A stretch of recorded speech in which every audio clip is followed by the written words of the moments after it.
Welcome back to Truth Quest. My name is Aaron Moriarity. I will be your host, and we are going on a quest for truth together. Okay. Now, been talking about Bill Tompkins, William Tompkins, of course, selected by extraterrestrials. Great book, great story. I'm probably going to bring it up a lot because it's a pretty huge thing to have a guy who actually designed miles-long spacecraft for the Navy given permission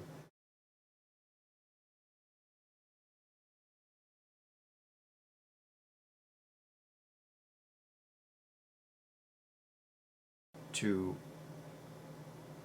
release this information to the public. I mean, it's absolutely fantastic. So I want to show you a sketch he did of one of the spaceships, the very long, kilometers long spaceships that he designed, engineered for the Navy.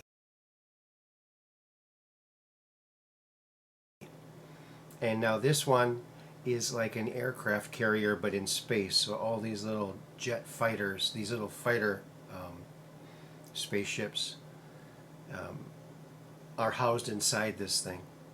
And he did a close-up sketch of the docking bay on the side of this big ship. So just imagine, I mean, these things were out in the 1980s, flying around in space. I mean, shortly after Star Wars, I mean, we're out there doing this stuff with Solar Warden with the ships that William Tompkins designed. And Corey Goode rode in. It's remarkable, but for anyone who doesn't believe this, the military always does things in secret, right? So when they said, okay, we're not going to have military in space anymore, we're just going to do NASA, it's going to be a civilian thing.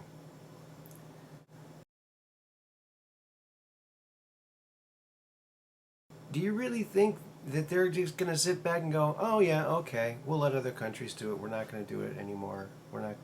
No, they would never do that. They're going. So take a look at these big gigantic ships.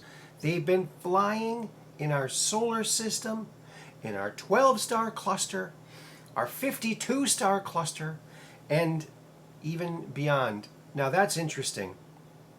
12-star cluster and a 52-star cluster.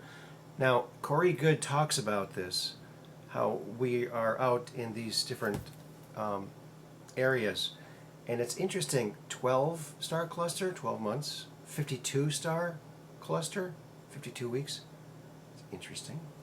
I don't know if that's just a coincidence. Are there coincidences? I don't know. But isn't this ship amazing? Isn't this just amazing that the Navy gave him permission?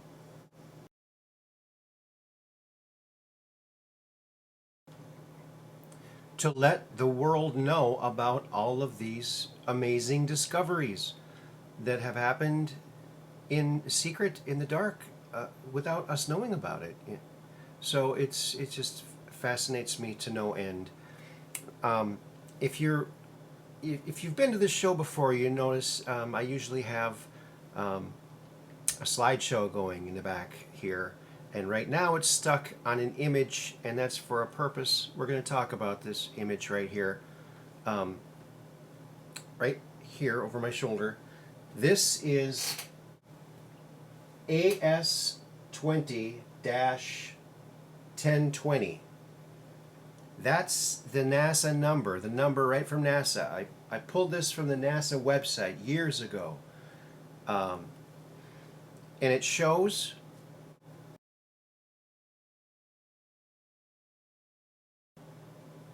what looks to be like a giant ship. And the thing is huge. And Apollo 16, this picture was taken by Apollo 16, and that was one of its missions, was to photograph, high resolution photograph, the far side of the moon, to see what was there. And so they found this thing, and you may have heard about this. This has been around for a while. It's one of my favorite stories. It's called Apollo 20. So the story goes, in 1976, they launched this Apollo mission, Apollo 20, a secret mission. William Rutledge, his girlfriend, and a famous cosmonaut who was part of the Apollo Soyuz mission. And together they all three went to, and his girlfriend coincidentally was the first black woman in space and to be on the moon.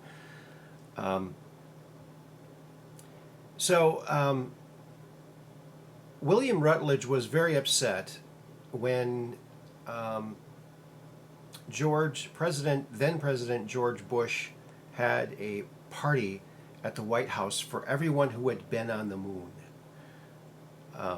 So he was upset he wasn't invited.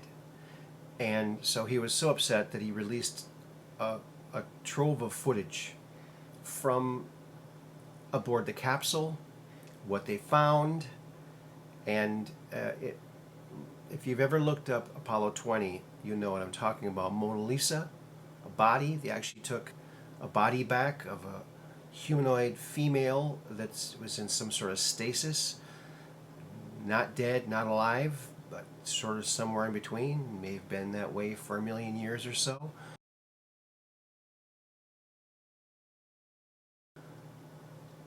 They got samples of their writing.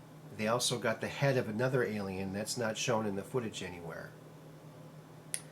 But now, some of the images that are included when you look this up on the internet, I believe, I think that the disinfo agents have infiltrated this information and put in some obvious phony pictures so that it would be discredited. For one thing, this has never made any money. There's never been any attempt to make any money on this. This guy was just upset and he released all this stuff. I mean, it makes sense to me. I mean, it sounds logical. And if you look at let me forward this ahead right here.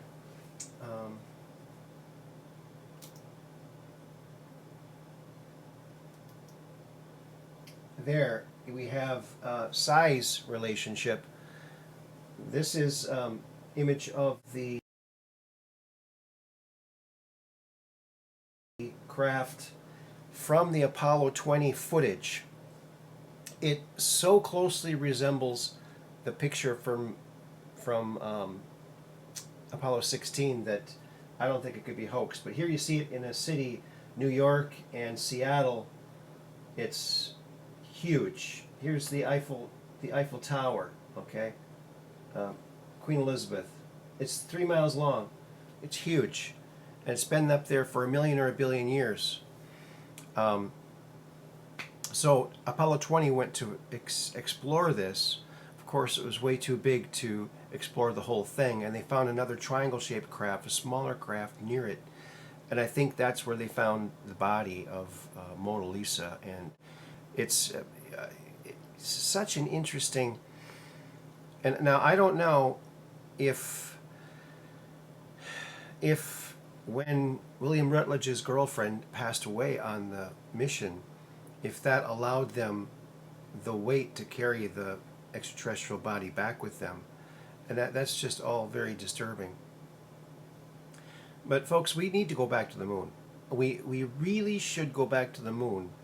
And what we should do, not only to research this and obvious strange things they found on the moon, but also to clean it up.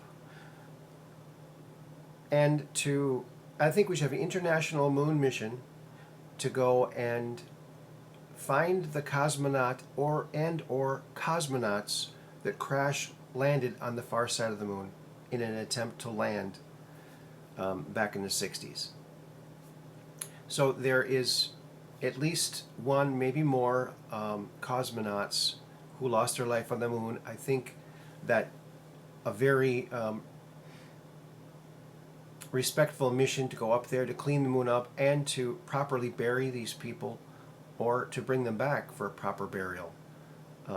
But in addition to that, which is very sad, but I think we could all come together and do this. It would be a great thing.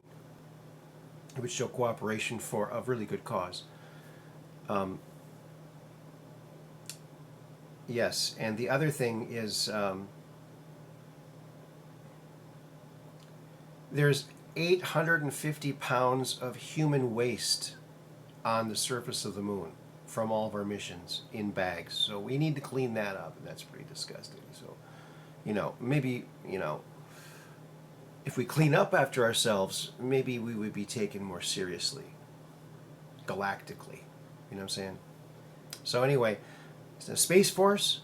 Space Force is a very important key because Space Force is going to be used to bring out all kinds of technologies that have been developed in secret. The White Hats for decades have wanted to bring this information forward. One of those White Hats was Andrew Basiago's dad, Raymond Basiago. He wanted teleportation to be public back in the 70s. If that would have happened, just think, we wouldn't need gas. I mean, hardly at all. So the world is changing now. People are knowing about this stuff. The 100th monkey effect is going to take place. So tell all your friends about all this stuff. Research it yourself. And that's the way to do it, is to actually research it yourself. You hear something on here, write it down. Okay, Apollo 20. Look it up. Judge it for yourself. See if you think it's worthy of putting it in the 50% maybe's true category, or maybe wait for further evidence. I think we should put a big mirror up behind the moon so you can take a telescope and just look behind it. That'd be kind of cool. But we need to get the real truth, and thank goodness we get whistleblowers. And one of the most important ones here is William Tompkins, and he really did verify Corey Goode's story, and indeed Randy Cramer's story as well. Boy, I'd love to have those two on the same show. That would be fantastic, don't you think? So Randy Cramer was in the Radiant Guardian, and Corey was in the Solar Warden. And those two groups kind of took care of the whole solar system in policing it and patrolling it. So very interesting. We got one very interesting spokesperson from each group. Now, Randy Cramer is a Marine Corps Special Section Marine, Space Marine, and he was genetically designed from before birth, and genetically designed soldier. So he has come forward with lots of very interesting information, including the med bed, the holographic regeneration medical bed, which we've had for decades, that can regrow limbs, and all kinds of replicators that can make food. Very interesting. So look up Randy Cramer, Corey Goode, Apollo 20, and William Tompkins, and you'll have plenty to talk about. Now, here is a little quick animation I did to show you what the UFO that I saw looked like back in 1996 in Chippewa Falls as I was driving from Wisconsin to Minnesota. 3 in the afternoon, I saw this thing out of my window in my car. I stopped my car. I got out of my car. I was looking at this thing. I was amazed. It was zipping back and forth, zip, zip, zip, zip. And I grabbed my camcorder, and I didn't even get one. It powered up and powered down. It never took a charge after that. So I don't know if it was caused by the craft? I don't know. But then the craft took off at a tremendous speed. But here's a little animation. It kind of shows you sort of what I saw that day in 1996.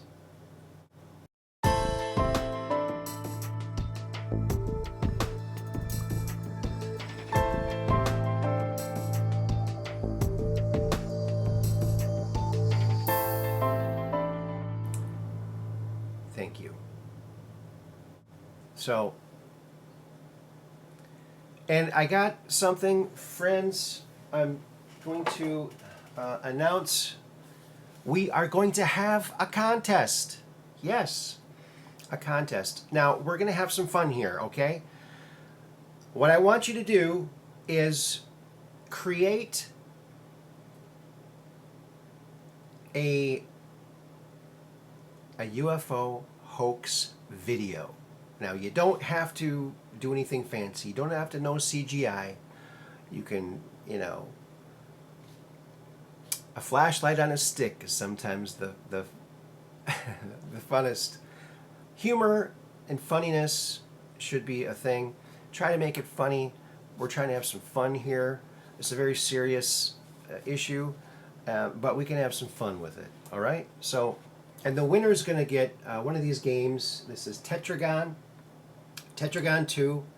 It's a non-violent game of strategic creation. First one to create 2 of these tetragons or squares wins, but the other player will get 1 more turn, so you never know who's going to win. And that's Tetragon. And I'm actually the designer, inventor of this game. It's a great game, and it was featured in Immensa Mind Games. So the winner will get that of the hoax contest, and I'm going to put a little video, a hoax video that I made. And so get your hubcaps, start tossing them around, but be careful. Wear your helmet, okay? I'm not talking about your tinfoil helmet either, okay?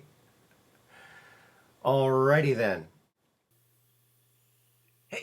Hey, what's that? It's a UFO, man. That's not a UFO. It's a UFO, dude. Look, it's flying in front of the moon. Look at that. It's got a beam of light coming down. That's not a UFO. Well, what is it then?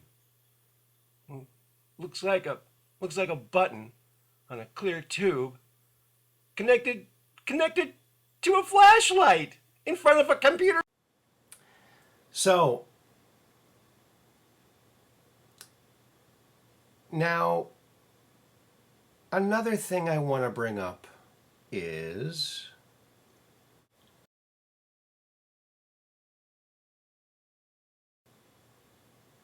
Andrew Basiago. The chronovisor, which was developed by 2 Jesuit priests and then brought to the Pentagon, and they made it into something they can see the future or the past in a holographic form. They can film it, and this would revolutionize education for history, and it would revolutionize the criminal justice system because you could tell who did what. You could just go back and see if this person was there or not. And it's, you get a lot of people confessing before they show the footage. So the chronovisor would be nice if it came out. Of course, it would have to be, a very guarded thing. Only museums could use it for, seeing historical events or schools. And but the chronovisor, you can see the future and the past. It's a beautiful thing. You could see, go to watch an old Elvis concert. You could go see the Doors, whoever you want to see, who maybe isn't around anymore. You could go to a concert and watch how it actually really was. Well, I think that's about it, folks. Thank you for joining me. I want you to check out my t-shirt shop. Check down below my t-shirt shops and mugs and all kinds of fun stuff. Truth Quest mugs, t-shirts, because the world needs to know about this stuff. And thank you so much. Thank you for sharing. Thank you for liking. Please tell a friend and red pill someone and tell them, we've got a 3-mile long derelict spacecraft on the moon that we need to go look at, and it would be a great History Channel, many seasons looking at that thing. So, and Space Force, look for Space Force to be letting out more patents and more amazing discoveries that actually we've had for decades, but they're going to roll it out and spoon feed the public. But we can hasten that a little bit. We can hurry that along because we can ask the critical questions that will make them have to release it. Thank you, friends. Keep looking up. Keep looking at the skies. Keep those cameras ready. And make that hoax video. Maybe you could win that game, Tetragon 2. This has been your host, Aaron Moriarty, signing off. Peace. We'll see you next time out on the web. Peace in.